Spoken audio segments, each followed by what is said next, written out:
क्या आपने कभी रुक कर सोचा है कि कुछ लोग इतने अडिग क्यों होते हैं? चाहे उनके आसपास कितनी भी उथल-पुथल हो, कोई भी संकट हो या कोई भी असफलता हो, ये लोग उठते हैं, खुद को संभालते हैं और आगे बढ़ते रहते हैं। और फिर कुछ दूसरे लोग भी होते हैं, बुद्धिमान, प्रतिभाशाली और अच्छे इरादों वाले लोग, जो शुरुआत तो बड़े जोर-शोर से करते हैं, पूरे जोश और ढेर सारी योजनाओं के साथ। लेकिन कुछ ही हफ्तों बाद वे गायब हो जाते हैं, वे कहीं खो जाते हैं। वे वहीं वापस लौट आते हैं जहां से उन्होंने शुरुआत की थी, जैसे कुछ हुआ ही ना हो। क्या आप ऐसे किसी इंसान को जानते हैं? या क्या आप कभी खुद ऐसे इंसान रहे हैं? विज्ञान के पास इसका एक जवाब है। यूनिवर्सिटी कॉलेज लंदन द्वारा प्रकाशित एक अध्ययन से पता चला है कि किसी नए व्यवहार को अपनी आदत बनाने में औसतन 66 दिन लगते हैं, न कि 21 दिन जैसा कि आम धारणा है। पूरे 66 दिन। और ज्यादातर लोग तो 2 हफ्ते पूरे होने से पहले ही हार मान लेते हैं। लेकिन सच्चाई ये है कि समस्या अनुशासन की कमी नहीं है। असली बात तो ये है कि ज्यादातर लोगों को ये पता ही नहीं होता कि वे हार क्यों मान रहे हैं। लोग बस यूं ही हार मान लेते हैं, जैसे उनके अंदर ही कोई ऐसी चीज हो जो उनके हर प्रयास को नाकाम कर रही हो। जापानी लोग इसे मूल समस्या कहते हैं। आपकी समस्या आदतों से जुड़ी नहीं है, बल्कि आपकी समस्या आपकी पहचान से जुड़ी है। आप इसलिए अनियमित व्यवहार नहीं करते क्योंकि आप में अनुशासन की कमी है, बल्कि आप इसलिए अनियमित व्यवहार करते हैं क्योंकि आपने अभी तक ये तय ही नहीं किया है कि आप असल में कौन हैं। और एक बहुत ही मशहूर समुराई ने 1600 के दशक में ही इस बात को समझ लिया था, यानी उस समय से भी सदियों पहले, जब न्यूरोसाइंस के पास इन बातों को समझाने के लिए शब्द भी नहीं थे। साल 1612 में एक व्यक्ति अपनी जिंदगी के सबसे अहम द्वंद्व युद्ध के लिए घंटों देर से पहुंचा। उसका प्रतिद्वंदी जापान का सबसे खूंखार तलवारबाज था। द्वीप पर मौजूद भीड़ बेसब्री से इंतजार कर रही थी। हवा में तनाव खुला हुआ था और तभी वो व्यक्ति देर से पहुंचा। उसके हाथों में नाव चलाने वाला एक चप्पू था, जिसे उसने उसी नाव से काटकर बनाया था जो उसे वहां तक लेकर आई थी। पलक झपकते ही वो द्वंद्व युद्ध समाप्त हो गया। वो व्यक्ति कोई और नहीं बल्कि मियामोतो मुसाशी थे। मुसाशी ने अपनी पूरी जिंदगी में कभी कोई द्वंद्व युद्ध नहीं हारा, एक भी हार नहीं। और ऐसा इसलिए हुआ क्योंकि उन्होंने एक ऐसी बात को समझ लिया था जिसे आज भी बहुत कम लोग समझ पाते हैं। निरंतरता का संबंध प्रेरणा, अनुशासन या इच्छा शक्ति से नहीं है। निरंतरता का असली मतलब तो ये है कि जब कोई आपको देख नहीं रहा होता, तब आप असल में कैसे इंसान बन जाते हैं। और इस प्रक्रिया का सबसे मुश्किल हिस्सा यही है, वो करना जो जरूरी है, तब भी जब कोई तारीफ ना हो, कोई सराहना ना हो, और अक्सर जब आपके आसपास के लोगों की आलोचना और आपके अपने मन के संदेह ही एकमात्र चीजें हों। लेकिन आज के वीडियो में मैं आपको जो सिखाने वाला हूं, वो आपके मन के सभी पुराने ढर्रों को तोड़ देगा। और अगले कुछ ही मिनटों में मैं आपको दिखाऊंगा कि ल्यूक नाम के एक अमेरिकी व्यक्ति ने ये बात कितने मुश्किल तरीके से सीखी और कैसे उस सीख ने उसकी जिंदगी की पूरी दिशा ही बदल दी। और ठीक यही बात मैक्सिमस नाम के एक मेंटोर ने ल्यूक हार्पर को सिखाई। एक ऐसा इंसान जिसके पास महान बनने के लिए जरूरी सब कुछ था, लेकिन जिसने सालों तक अनजाने में अपनी ही जिंदगी को बर्बाद किया। इस कहानी को आगे बढ़ाने से पहले मैं आपसे एक बात पूछना चाहता हूं। अगर आप ऐसे इंसान हैं जो अपनी क्षमताओं को सीमित करके जीना पसंद नहीं करते, तो ये चैनल आपके लिए ही है। चैनल को सब्सक्राइब करें, क्योंकि हर हफ्ते मैं ऐसे ही वीडियो डालता हूं, गहरे फिर भी व्यवहारिक और काम आने वाले वीडियो। मैं आपसे ये भी गुजारिश करता हूं कि वीडियो को लाइक करें और हाई बटन पर क्लिक करें। यहां आने के लिए आपका धन्यवाद। अब वापस ल्यूक की कहानी पर। अध्याय 1, वो इंसान जिसके पास सब कुछ था और जिसने सब कुछ खो दिया। ल्यूक हार्पर 30 साल का था और उसे देखकर ऐसा लगता था मानो उसके कंधों पर कोई बहुत भारी बोझ हो। यह गरीबी या बीमारी का बोझ नहीं था, ये उससे भी कहीं ज्यादा बुरा था। ये वो एहसास था कि आप कुछ बड़ा कर सकते थे, लेकिन आप कर नहीं पाए। 2 साल पहले ल्यूक ने एक ऑनलाइन स्टोर शुरू किया था, फिटनेस से जुड़े उत्पादों के लिए एक ई-कॉमर्स साइट। ये सब एकदम सही लग रहा था। वो जवान था, महत्वाकांक्षी था, उसने बाजार पर अच्छी खासी रिसर्च की थी, सारे हिसाब किताब लगाए थे और यहाँ तक कि अपने 2 दोस्तों को भी इसमें निवेश करने के लिए मना लिया था। योजना तो पक्की थी, लेकिन ल्यूक खुद पक्का नहीं था। समस्या कभी भी उत्पाद में नहीं थी, न ही समस्या बाजार में थी। असली समस्या ये थी कि ल्यूक सुबह 10 बजे सोकर उठता था, जबकि उसे 8 बजे उठना चाहिए था। वो सप्लायर को सामान पहुंचाने की एक तारीख देता और फिर 2 दिन बाद फोन करके और समय मांगता। उसने लोगों को उनकी काबिलियत के आधार पर नहीं, बल्कि सबसे कम वेतन की शर्त पर काम पर रखा। जब पैसों की तंगी होने लगी, तो खर्चों में कटौती करने के बजाय उसने एक जोरदार प्रमोशन अभियान चलाया। इससे बिक्री तो बढ़ी, लेकिन मुनाफे का मार्जिन पूरी तरह खत्म हो गया। उसे ये नहीं पता था कि नेतृत्व कैसे किया जाता है, क्योंकि उसने खुद का नेतृत्व करना कभी सीखा ही नहीं था। 18 महीनों के भीतर ही कंपनी दिवालिया हो गई। दोस्तों के पैसे डूब गए। उनमें से एक ने तो महीनों तक ल्यूक से बात भी नहीं की, और ल्यूक के पास कुछ ऐसा बच गया जिसे डूबे हुए पैसों से नहीं समझाया जा सकता था। एक बढ़ती हुई, खामोश और तकलीफदेह पक्की सोच कि असल समस्या वो खुद था, न कि बाजार, न किस्मत, और न ही वे बुरे कर्मचारी जिन्हें उसने काम पर रखा था। ये नतीजा शायद बहुत बुरा लगे, लेकिन ये ल्यूक के जीवन की सबसे ज़रूरी बात थी, क्योंकि जब तक आप ये मानते हैं कि समस्या बाहर है, आप उसे कभी हल नहीं कर पाते। जब आप ये समझ जाते हैं कि समस्या आपके अंदर ही है, तो आखिरकार आपके पास कुछ ऐसा होता है जिसे आप बदल सकते हैं। ल्यूक ने अगले कुछ महीने पढ़ने में बिताए। उसे लीडरशिप, अनुशासन, मानसिकता, बिजनेस, पॉडकास्ट, किताबें, ऑनलाइन कोर्स, जो कुछ भी मिला, सब कुछ पढ़ा। उसके अंदर एक ऐसी भूख जाग उठी थी जिसे दिवालियापन ने जगाया था। लेकिन बिना बदलाव के जानकारी सिर्फ शोर होती है, और ल्यूक जानता था कि उसे सिर्फ जानकारी से कहीं ज्यादा की जरूरत है। उसे किसी ऐसे इंसान की जरूरत थी जिसने वो सब जिया हो जो वो बनाना चाहता था। अध्याय 2, लेक्चर और मेंटोर। फीनिक्स में एक बारिश वाले गुरुवार के दिन ल्यूक एक ऑडिटोरियम में गया जहां उद्यमियों के लिए मानसिकता पर एक लेक्चर हो रहा था। उसे ज्यादा उम्मीद नहीं थी। वो सच्ची उम्मीद से ज्यादा बस बोरियत मिटाने के लिए चला गया था। उसने सस्ती एंट्री फीस दी, पीछे की सीट पर बैठ गया, हाथ बांध लिए, ठीक वैसे ही शक के साथ जैसा किसी ऐसे इंसान में होता है जिसे पहले भी आसान वादों के जाल में फंसाया जा चुका हो। स्पीकर मंच पर आया। मैक्सिमस रीड 52 साल का था। उसके सफेद बाल पीछे की ओर कंघी किए हुए थे, और उसका अंदाज कुछ ऐसा था जैसे उसे इस बात की जरा भी परवाह न हो कि दूसरे उसके बारे में क्या सोचते हैं। ये कोई घमंड नहीं था, बल्कि ये उस इंसान का आत्मविश्वास था जो अपने आप में इतना शांत और संतुष्ट था कि दूसरों की तारीफ या मंजूरी उसके लिए एक बहुत छोटी सी बात बन चुकी थी। उसने अपनी बात आंकड़ों से शुरू नहीं की। उसने अपनी सफलता की कहानी से भी शुरुआत नहीं की। उसने एक सवाल से शुरुआत की। आप में से कितने लोगों ने अपनी जिंदगी में कुछ बदलने की कोशिश की है और उसमें नाकाम रहे हैं? आधी ऑडियंस ने अपने हाथ ऊपर उठा दिए। बाकी आधे लोग झूठ बोल रहे थे। आप में से कितने लोग ऐसे हैं जो एक ही चीज में एक से ज्यादा बार नाकाम रहे हैं? इस बार कम लोगों ने हाथ उठाए, लेकिन ल्यूक ने अपना हाथ ऊपर किया। आप में से कितने लोग ईमानदारी से ये मानते हैं कि अगर आप दोबारा कोशिश करेंगे तो फिर से उसी तरह नाकाम हो जाएंगे? सन्नाटा छा गया। कोई भी अपनी जगह से नहीं उठा, लेकिन ल्यूक को वो सवाल अपने सीने में किसी मुक्के की तरह महसूस हुआ। मैक्सिमस ने कहा, ठीक यही सन्नाटा है जिसमें मुझे सबसे ज्यादा दिलचस्पी है। उसे किसी ऐसे इंसान की जरूरत थी जिसने वो सब जिया हो जो वो बनाना चाहता था। अध्याय 2, लेक्चर और मेंटोर। फीनिक्स में एक बारिश वाले गुरुवार के दिन ल्यूक एक ऑडिटोरियम में गया जहां उद्यमियों के लिए मानसिकता पर एक लेक्चर हो रहा था। उसे ज्यादा उम्मीद नहीं थी। वो सच्ची उम्मीद से ज्यादा बस बोरियत मिटाने के लिए चला गया था।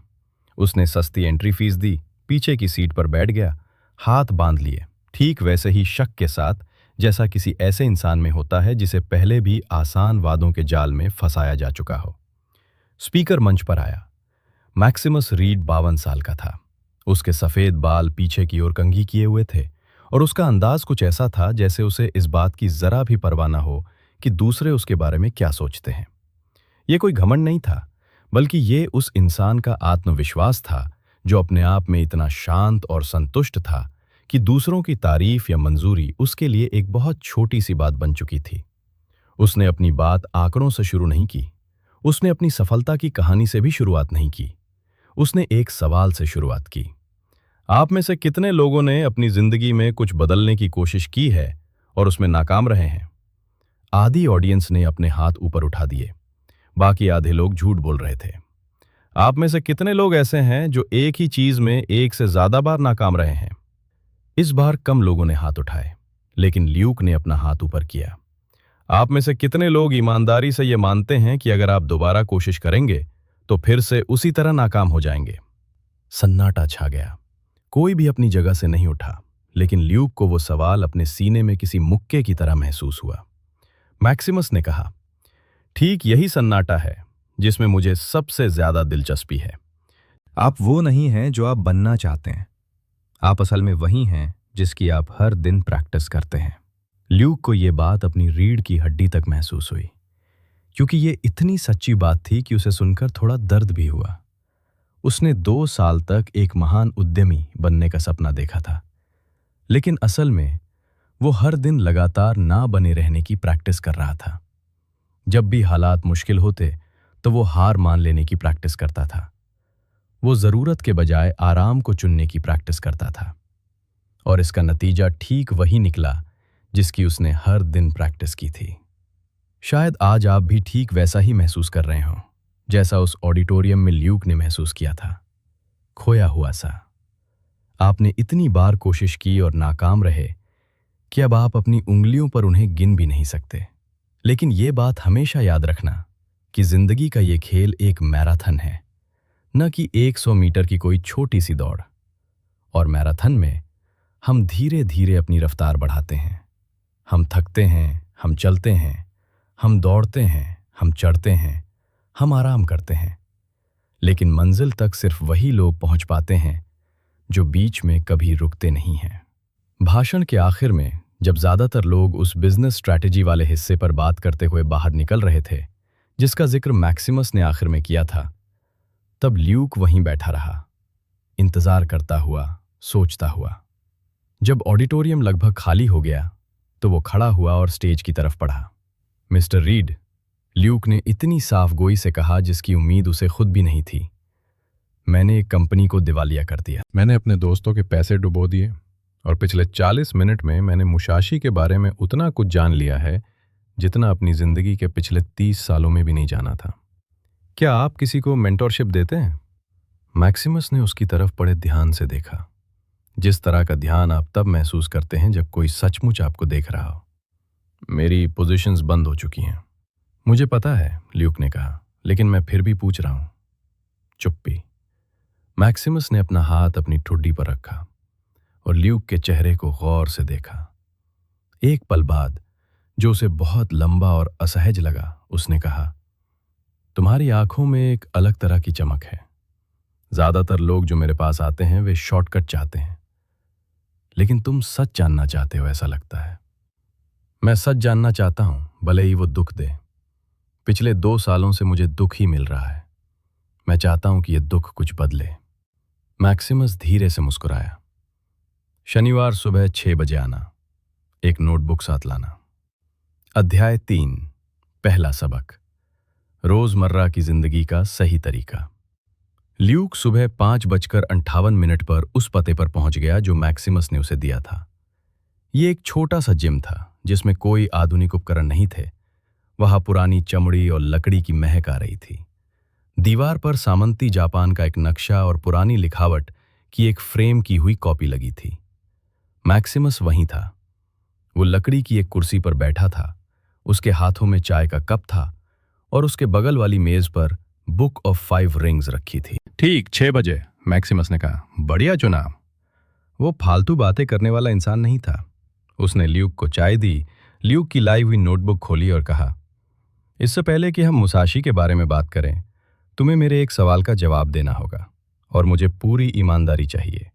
वैसी ईमानदारी नहीं जैसी लोग तब दिखाते हैं जब वे ईमानदार दिखना चाहते हैं, बल्कि असली ईमानदारी। आप पूछ सकते हैं, जब तुम्हारी कंपनी चल रही थी तब दिन के किस समय तुम सबसे ज्यादा अनुशासित रहते थे? ल्यूक ने सोचा जब मेरी कोई मीटिंग तय होती थी, जब कोई क्लाइंट मेरा इंतजार कर रहा होता था, जब मुझे किसी से पेमेंट लेना होता था, और तब क्या होता था जब कोई तुमसे कुछ नहीं मांग रहा होता था। ल्यूक ने अपनी नजरें झुका ली। मैं टाल मटोल करता था, मैं चीजों को जमा होने देता था। तो तुम तभी एक जैसे रहते थे जब ऐसा करना जरूरी होता था। जरा सोचो, ये एक जैसा रहना नहीं है, ये तो बस दूसरों के हिसाब से चलना है। मैक्सिमस आगे की ओर झुका। मुसाशी ने 61 द्वंद्व युद्ध लड़े। उन सभी में जरा सी भी चूक का मतलब मौत होता। लेकिन जिस चीज ने उन्हें अजेय बनाया, वो ये नहीं थी कि उन्होंने अखाड़े में क्या किया, बल्कि वो ये थी कि उन्होंने उन दिनों में क्या किया जब कोई द्वंद्व नहीं था। उन दिनों में जब कोई उन्हें देख नहीं रहा था। उन दिनों में जब उनके कामों का कोई तुरंत नतीजा नहीं निकलने वाला था। उसने बुक ऑफ 5 रिंग्स का एक निशान लगा हुआ पन्ना खोला। मुसाशी ने लिखा था, ऐसा कुछ भी मत करो जो उपयोगी ना हो। ये सुनने में तो आसान लगता है, लेकिन जरा इस पर सोचो। कंपनी में काम करने के दिनों में तुम्हारा कितना समय बेकार की चीजों में बर्बाद हुआ। बेकार का मतलब जरूरी आराम से नहीं है। बेकार का मतलब उन कामों से है जिनके बारे में तुम जानते थे कि उनसे तुम्हें कुछ हासिल नहीं होगा, फिर भी तुम उन्हें करते रहे क्योंकि वे आसान थे। ल्यूक एक पल के लिए चुप रहा, फिर उसने कहा, ज्यादातर समय। बिल्कुल सही। और मुसाशी यहां पूर्णता की बात नहीं कर रहे थे। वो खुद भी पूर्ण नहीं थे। वो राजनीतिक लड़ाइयां हारे, उन्होंने दोस्त खोए, उन्होंने मौके गंवाए, लेकिन उन्होंने कभी भी अपनी दिशा, अपने रास्ते पर से अपना नियंत्रण नहीं खोया। जापानी भाषा में इसका एक नाम है हेई हो। रणनीति को जीवन जीने का एक तरीका मानना, किसी खास स्थिति में इस्तेमाल करने वाला औजार नहीं, बल्कि एक स्थायी नजरिया। जब मैक्सिमस बोल रहा था तब ल्यूक लिख रहा था। तुम्हारी समस्या ल्यूक टैलेंट की कमी नहीं थी, ये मौकों की कमी भी नहीं थी। समस्या ये थी कि तुम्हारे 2 रूप थे। एक वो ल्यूक जो अच्छे दिनों में दिखता था, जब तुम उत्साहित होते थे, जब कंपनी तरक्की कर रही होती थी, और दूसरा वो ल्यूक जो मुश्किल दिनों में सामने आता था, जब कोई संकट आता था, जब तुम्हें सब कुछ छोड़ देने का मन करता था। और ये दोनों ल्यूक बिल्कुल अलग इंसान थे। यही वो चीज है जो अब बदलने वाली है, एक एक करके। अब मैं यहां एक बात कहना चाहता हूं। हमारी जिंदगी में कई ऐसे मोड़ आते हैं जब हमारे अंदर ये 2 रूप मौजूद होते हैं।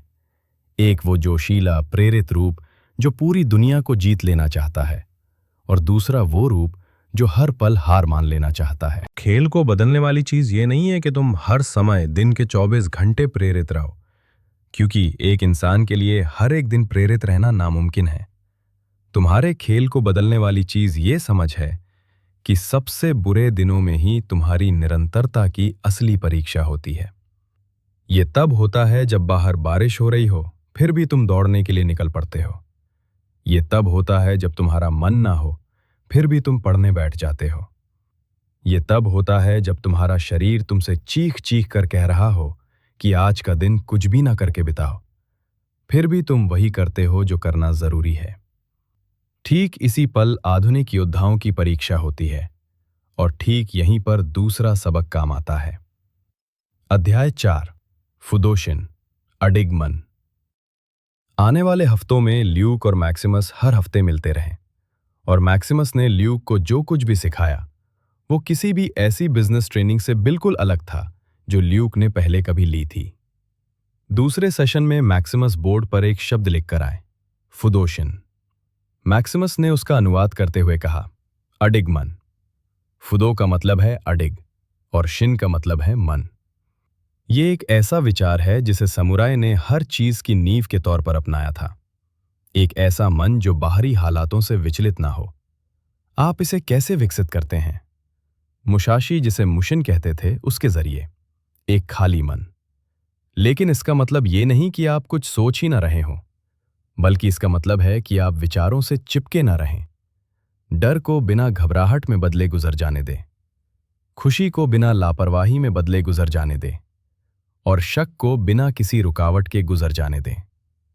ल्यूक ने कंपनी में बिताए अपने समय के बारे में सोचा। जब चीजें अच्छी चल रही होती थीं, तो वो बहुत खुश हो जाता था और जरूरत से ज्यादा खर्च कर देता था। जब चीजें खराब चल रही होती थीं, तो वो घबरा जाता था और गलत फैसले ले लेता था। वो हालातों का गुलाम था, उनका कप्तान नहीं। वो अपनी ही भावनाओं का शिकार था।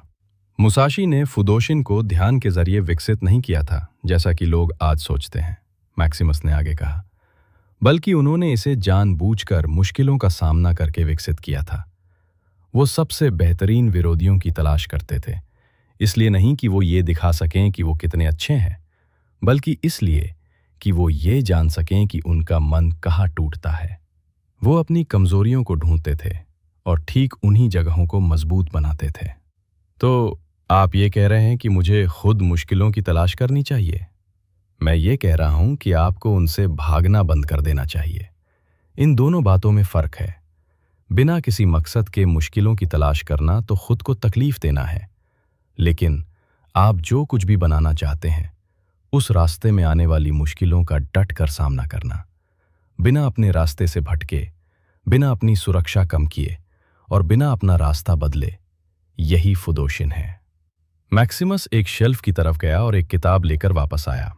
वो किताब थी दुख को दो, यानी अकेलेपन का रास्ता, जिसे मुसाशी ने अपनी मृत्यु से ठीक 7 दिन पहले लिखा था। उस समय वो 61 साल के थे और एक गुफा में अकेले रह रहे थे। शायद उनकी मौत कैंसर की वजह से हुई थी। अपनी मृत्यु से ठीक 7 दिन पहले मैक्सिमस ने कहा, एक ऐसा इंसान जिसने अपनी जिंदगी को जितनी शिद्दत से जिया था उसकी आप कल्पना भी नहीं कर सकते। वही इंसान एक गुफा में अकेला बैठा था और उसने 21 सिद्धांत लिखे थे। ये वही सिद्धांत थे जिन्होंने उसकी पूरी जिंदगी को दिशा दी थी।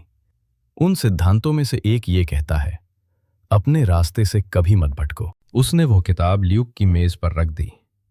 यहां रास्ता किसी अमूर्त या आध्यात्मिक अर्थ में नहीं है, बल्कि ये एक रोजाना की आदत, रोजाना का काम और रोजाना का चुनाव है। ये रास्ता कोई मंजिल नहीं है, बल्कि ये वो काम है जो आप आज सुबह करते हैं, उससे भी पहले जब बाकी सब लोग सो रहे होते हैं। ये वो काम है जो आप तब करते हैं जब आप थके हुए होते हैं और आपको कोई भी नहीं देख रहा होता। ये वो चीज है जिसे आप तब चुनते हैं जब आसान विकल्प ठीक आपके सामने होता है। मैक्सिमस ने ल्यूक को जो सिखाया वो कोई नई खोज नहीं थी। ये सदियों पुरानी समझ और आधुनिक विज्ञान द्वारा दशकों से साबित करने की कोशिश की जा रही बातों का मेल था। मनोवैज्ञानिक जेम्स क्लियर ने अपनी किताब एटॉमिक हैबिट्स में लिखा है कि आप जो भी काम करते हैं वो उस तरह का इंसान बनने के लिए एक वोट की तरह होता है जैसा आप बनना चाहते हैं। मुसाशी ने भी रोजाना के अभ्यास को पहचान बनाने का जरिया बताया था, और ये बात ठीक वैसी ही है। स्टैनफोर्ड यूनिवर्सिटी के न्यूरोसाइंटिस्ट एंड्रयू हबरमैन बताते हैं कि न्यूरल कंसिस्टेंसी, दिमाग में अपने आप बनने वाले सर्किट का बनना, मुश्किल हालात में बार बार अभ्यास करने पर निर्भर करता है। दूसरे शब्दों में, आपका दिमाग तभी मजबूत और अडिग बनना सीखता है जब आप उसे ऐसी स्थितियों में प्रशिक्षित करते हैं जहां वो टूटने वाला होता है। होलोकॉस्ट से बचे और लोगोथेरेपी के संस्थापक विक्टर फ्रैंकल ने एक ऐसी बात लिखी है जो मुसाशी के दर्शन से बहुत गहराई से मेल खाती है। उद्दीपन, स्टिमुलस, और प्रतिक्रिया, रिस्पॉन्स, के बीच एक खाली जगह होती है। उस जगह में ही हमारी प्रतिक्रिया चुनने की शक्ति छिपी होती है। हमारी प्रतिक्रिया में ही हमारी तरक्की और हमारी आज़ादी निहित होती है। मुसाशी ने इस खाली जगह को मुशीन नाम दिया था। मुसाशी ने खुद अपनी किताब बुक ऑफ 5 रिंग्स में लिखा है, हो सकता है कि तुम तलवार के जोर पर कुछ लड़ाइयां जीत लो, लेकिन असली युद्ध वही जीत सकता है जिसने खुद पर काबू पा लिया हो। ये लड़ाई तुम्हारे विरोधी के बारे में नहीं है, ये कभी भी विरोधी के बारे में नहीं रही, ये हमेशा तुम्हारे अपने बारे में होती है। अध्याय 5, वो दिन जब ल्यूक टूट गया। सब कुछ ठीक चल रहा था। ल्यूक ने मैक्सिमस की सिखाई बातों को अपनी जिंदगी में उतारना शुरू कर दिया था। वो सुबह जल्दी उठता था, वो पढ़ता था, वो लिखता था, वो एक नया बिजनेस खड़ा कर रहा था, इस बार ज्यादा सावधानी और ज्यादा व्यवस्थित तरीके से। लेकिन फिर अक्टूबर का महीना आ गया। जिस सप्लायर को उसने बड़ी सोच समझकर चुना था, उसने एक बहुत बड़े ऑर्डर में देरी कर दी। क्लाइंट ने कॉन्ट्रैक्ट ही रद्द कर दिया। एक ही हफ्ते में ल्यूक को $4000 का नुकसान हो गया। दिवालिया होने का वही पुराना डर और एहसास फिर से उसे सताने लगा। पेट में भारीपन महसूस होना, दिमाग में एक ही बात का बार बार घूमना, और वो अंदर की आवाज जो कहती थी, तुम्हें पहले से ही पता था कि कुछ ना कुछ गड़बड़ जरूर होगी। उस हफ्ते ल्यूक मैक्सिमस के साथ होने वाली अपनी साप्ताहिक मीटिंग में नहीं गया। उसने मैसेज करके बता दिया कि उसकी तबीयत ठीक नहीं है। मैक्सिमस ने उसी दिन उसे फोन किया। तुम बीमार नहीं हो? ल्यूक चुप रहा। क्या हुआ?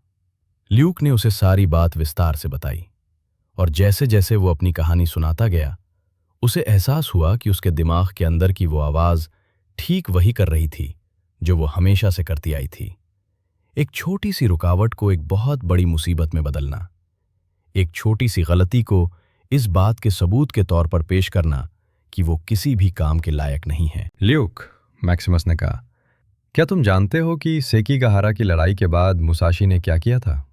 वो हारने वाली तरफ था। टोयोतोमी तोकुगावा से हार गए। कई समुराई जो एक ही तरफ से लड़े थे, उन्हें मौत की सजा दी गई, या उन्होंने अपनी इज्जत बचाने के लिए खुदकुशी कर ली। मुसाशी उस समय 16 साल के थे।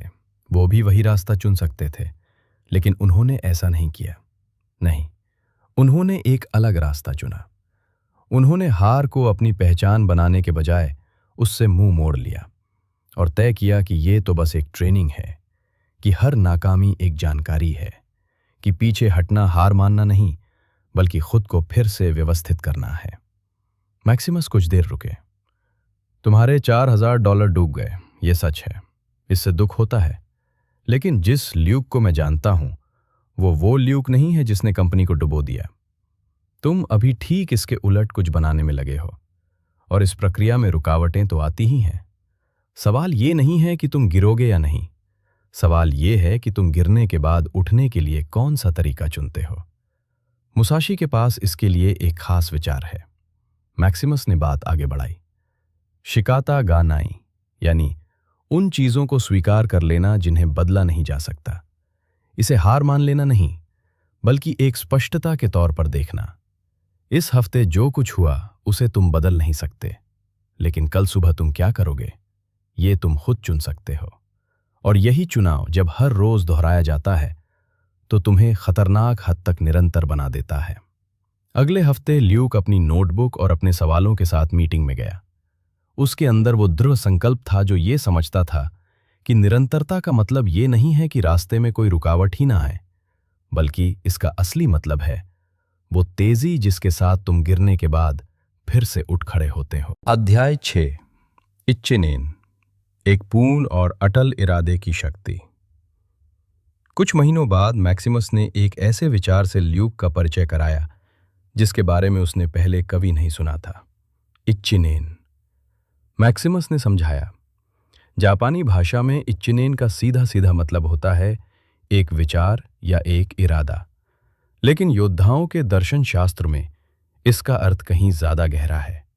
इसका मतलब है अपनी पूरी की पूरी हस्ती को किसी एक पल की कार्रवाई में पूरी तरह से झोंक देना, बिना किसी हिचकिचाहट के, बिना किसी बैकअप प्लान के, और बिना उस मानसिक बैकअप के जिसे तुम हमेशा अपने लिए खुला रखते हो। ल्यूक को यह बात तुरंत समझ में आ गई। उसने हमेशा अपने लिए आर्थिक रूप से पीछे हटने का एक रास्ता, फाइनेंशियल एग्जिट, खुला रखा था। अगर सब कुछ गड़बड़ा गया तो मैं कोई नौकरी कर लूंगा, और अगर वो भी काम ना आया तो मैं अपने प्लान बी पर टिके रहूंगा। और यही वो मुख्य कारण था जिसकी वजह से उसका प्लान ए कभी भी अपना पूरा असर नहीं दिखा पाया। मैक्सिमस ने कहा, मुसाशी ने कभी भी अपने लिए पीछे हटने का कोई रास्ता खुला रखकर लड़ाई नहीं लड़ी। हर द्वंद्व को ऐसे लिया जाता था मानो वो उसका आखिरी द्वंद्व हो, किसी नाटकीय अंदाज में नहीं, बल्कि इस अर्थ में कि वो उस पल में उस खास काम में अपना सब कुछ झोंक देता था, बिना किसी भटकाव के, बिना ध्यान बटाए। लेकिन आप बिजनेस में ऐसा कैसे कर सकते हैं? द्वंद्व में या तो आप जीते हैं या मरते हैं। बिजनेस में आप असफल हो सकते हैं और फिर से कोशिश कर सकते हैं। आप ऐसा कर सकते हैं और आपको करना भी चाहिए। लेकिन मुसाशी ने कभी ये नहीं कहा कि इच्चिनेन का मतलब है रूलेट व्हील पर अपना सब कुछ दांव पर लगा देना। इसका मतलब है प्रक्रिया के प्रति पूर्ण समर्पण, न कि किसी खास नतीजे के प्रति। आप इस बात को नियंत्रित नहीं कर सकते कि क्लाइंट खरीदेगा या नहीं। आप इस बात को नियंत्रित कर सकते हैं कि आप जल्दी उठेंगे या नहीं, बेहतर रिसर्च करेंगे या नहीं, ज़्यादा ठोस प्रस्ताव तैयार करेंगे या नहीं, और सही समय पर फॉलोअप करेंगे या नहीं। यही वे पल हैं जहां इचिनेन को लागू किया जाता है। ल्यूक ने लिखा, इचिनेन, जो मेरे नियंत्रण में है उसमें पूरी तरह से मौजूद रहना। क्या आप जानते हैं कि मुसाशी के बारे में सबसे दिलचस्प बात क्या है? मैक्सिमस ने कमरे में टहलते हुए कहा। उसने 29 साल की उम्र में, जब वो अपने शिखर पर था और अजेय था, द्वंद्व लड़ना छोड़ दिया। और उसने अपनी बाकी की जिंदगी में क्या किया? उसने चित्र बनाए, मूर्तियां गढ़ीं, लिखा और सिखाया। और उसने इन सभी कामों में इचिनेन के उसी सिद्धांत को लागू किया। उसके बनाए हुए बांस और पक्षियों के चित्र आज भी कला के बेहतरीन नमूने माने जाते हैं, क्योंकि उसने चित्रकला में भी उसी एकाग्रता और तल्लीनता को उतारा जिसे वो तलवारबाजी में इस्तेमाल करता था। यह सिद्धांत हर जगह लागू हो सकता है, ल्यूक ने मानो खुद से ही कहा। यह हमेशा से ऐसा ही रहा है। इसीलिए मुसाशी आपके लिए, एक 21वीं सदी के अमेरिकी व्यवसायी के लिए, उतने ही प्रासंगिक हैं जितने वे 17वीं सदी के समुराई के लिए थे। क्योंकि वे तलवार चलाने की तकनीक नहीं सिखा रहे थे, वे जीवन जीने का एक तरीका सिखा रहे थे। यहां मुसाशी के बारे में एक ऐसी बात है जो ज्यादातर लोग नहीं जानते। वे जन्म से ही असाधारण नहीं थे। असल में उनका बचपन, जितना आप सोच सकते हैं, उससे कहीं ज्यादा मुश्किलों भरा था। उन्होंने अपनी मां को बहुत कम उम्र में ही खो दिया था। उनके पिता ने उन्हें छोड़ दिया था और उनका पालन पोषण उनके एक चाचा ने किया था।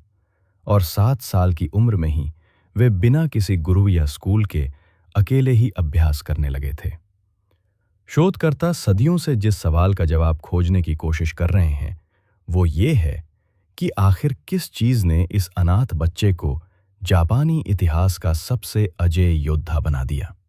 उनके लेखों, उनके पत्रों, गोरिन नो शो और दोक्कोदो में जो जवाब मिलता है वो हमेशा एक ही होता है। ये कोई प्रतिभा नहीं थी, ना ही किसी सही गुरु या सही दर्शन को खोजना था। ये तो कभी न रुकने का वो फैसला था जो एक बार लिया गया और अपनी जिंदगी के आखिरी दिन तक हर रोज दोहराया गया। कैंसर की वजह से एक गुफा में अपनी मृत्यु से ठीक 7 दिन पहले दोक्कोदो लिखते समय भी ये व्यक्ति उसी निरंतरता का अभ्यास कर रहा था जिसने उसकी जिंदगी के हर दिन को परिभाषित किया था। और क्या आप जानते हैं कि उन्होंने अपना आखिरी वाक्य क्या लिखा था? दोक्कोदो का 21वां और अंतिम वाक्य, अपने मार्ग से कभी विचलित ना हो।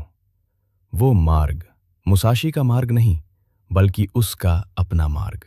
अध्याय 7, ल्यूक अब कैसा इंसान बन गया है।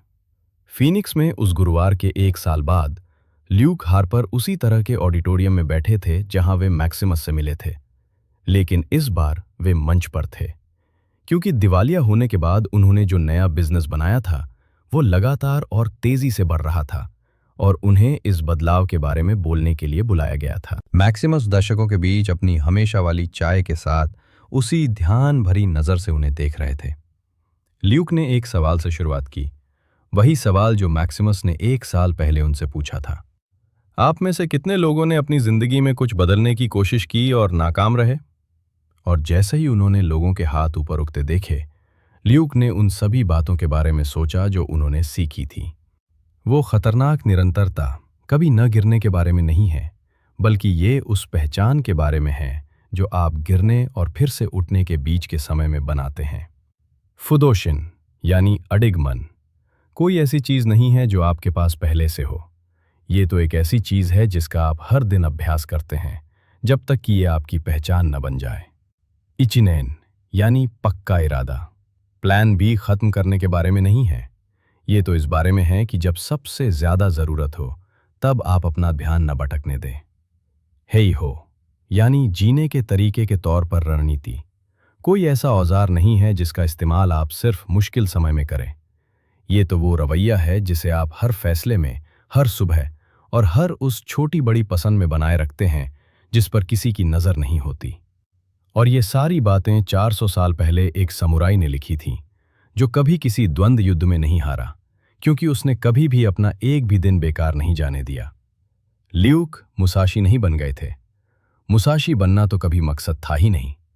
असली मकसद तो हमेशा से एक ही था, खुद का वो बेहतरीन रूप बनना जो किसी पल की उमंग में आकर नहीं, बल्कि अपने पक्के इरादे से काम करता हो, जो किसी जोश या उत्साह में आकर नहीं, बल्कि अपनी आदतों के दम पर कुछ बनाता हो, और जो किसी बाहरी प्रेरणा के भरोसे नहीं, बल्कि अपनी खुद की पहचान के भरोसे आगे बढ़ता हो। यही है वो खतरनाक निरंतरता, और ये हर उस इंसान को मिल सकती है जो एक बार पक्का इरादा कर ले कि वो अब कभी भी अपने सही रास्ते से नहीं भटकेगा। चलिए अब एक बार फिर से दोहरा लेते हैं कि हमने इस वीडियो में क्या क्या देखा। ह्यूग हार्पर एक ऐसे उद्यमी थे जिनके पास सब कुछ था, तेज दिमाग, ऊंची महत्वाकांक्षाएं और आगे बढ़ने के ढेरों मौके। लेकिन उनके पास एक ऐसी चीज की कमी थी जो किसी भी संभावना या काबिलियत को ठोस नतीजों में बदल देती है, और वो थी सच्ची निरंतरता। ये निरंतरता सिर्फ आसान दिनों की नहीं, बल्कि उन मुश्किल दिनों की होती है जब आपको देखने वाला कोई नहीं होता और जब आसान रास्ता ठीक आपके सामने मौजूद होता है। अपने गुरु मैक्सिमस के जरिए ही ल्यूक ने मियामोतो मुसाशी के दर्शन के बारे में जाना। मुसाशी, वो इंसान जिसने कभी कोई द्वंद्व युद्ध नहीं हारा, इसलिए नहीं कि वो सबसे ज्यादा प्रतिभाशाली था, बल्कि इसलिए कि उसने कभी भी योद्धा को इंसान से अलग नहीं किया। हमने सीखा कि फुदोशिन यानी अडिग मन कोई ऐसी अवस्था नहीं है जो आपको यूं ही मिल जाए। ये कुछ ऐसा है जिसे आप बनाते हैं, फिर गिरते हैं, फिर बनाते हैं, फिर गिरते हैं, और तब तक बनाते रहते हैं जब तक ये आपकी पहचान का हिस्सा न बन जाए। इचिनेन यानी पूर्ण संकल्प, उस इंसान और इस इंसान के बीच का फर्क है। एक वो जो कोई काम इस उम्मीद में करता है कि वो सफल होगा, और दूसरा वो जो कोई काम इसलिए करता है क्योंकि उसने तय कर लिया है कि वो उसे करेगा ही, चाहे उसके रास्ते में कोई भी बाधा क्यों ना आए। मुसाशी का हेई हो यानी जीवन शैली के रूप में रणनीति, उस सदियों पुराने सवाल का जवाब है कि आखिर कुछ लोग अडिग क्यों होते हैं और कुछ क्यों नहीं। ये न तो किस्मत है, न ही आनुवंशिकी, ये तो लगातार किया गया अभ्यास है, अदृश्य, शांत और दिन ब दिन जारी रहने वाला। और दुख को दो, मुसाशी का अंतिम ग्रंथ, जिसे उनकी मृत्यु से ठीक 7 दिन पहले लिखा गया था, उसी वाक्यांश के साथ समाप्त होता है जो उन तमाम बातों का सार है जिन्हें हमने यहां देखा है। अपने मार्ग से कभी विचलित न हो। आपका अपना मार्ग, वो मार्ग जिसे आप हर सुबह उन छोटे छोटे चुनावों के जरिए गढ़ते हैं जिन्हें कोई और नहीं देख पाता। यही चीज आपको खतरनाक हद तक निरंतर बनाती है। इन सिद्धांतों को अपने जीवन में उतारें, चाहे वो आपका निजी जीवन हो, पेशेवर जीवन हो, पढ़ाई हो या प्रशिक्षण हो, इससे कोई फर्क नहीं पड़ता। बस इसे अपने जीवन के किसी भी क्षेत्र में लागू करके देखें और आप स्वयं ही वो फर्क महसूस करेंगे, और आप भी खतरनाक हद तक निरंतर बन जाएंगे, क्योंकि तब आप किसी भी लक्ष्य को हासिल करने में सक्षम होंगे, फिर चाहे उसे पाने में कितना भी समय क्यों न लगे। आप निरंतर और अडिग बने रहेंगे। ये वीडियो उन लोगों के लिए है जो तब हार मान लेते हैं जब उनका उत्साह ठंडा पड़ जाता है। ये उन लोगों के लिए है जो केवल तभी प्रेरित महसूस करते हैं जब कोई दूसरा उन्हें देख रहा हो। अब इस दुष्चक्र को तोड़ने का समय आ गया है। यदि इस वीडियो से आपको किसी भी रूप में सहायता मिली हो तो कृपया चैनल को सब्सक्राइब करें और नोटिफिकेशन चालू कर लें। ऐसा करने से मुझे ये उपयोगी सामग्री आप तक और उन तमाम अन्य लोगों तक पहुंचाते रहने में मदद मिलती है जिन्हें इसकी आवश्यकता है। लेकिन यहीं न रुकें। अपनी सीखने की इस यात्रा को जारी रखने के लिए अपनी स्क्रीन पर दिखाई दे रहे अगले वीडियो पर क्लिक करें और नीचे कमेंट करके हमें जरूर बताएं कि आपको ये सामग्री कैसी लगी। मिलते हैं अगले वीडियो में, और हां, हमेशा याद रखें, अपने मार्ग से कभी विचलित ना हों।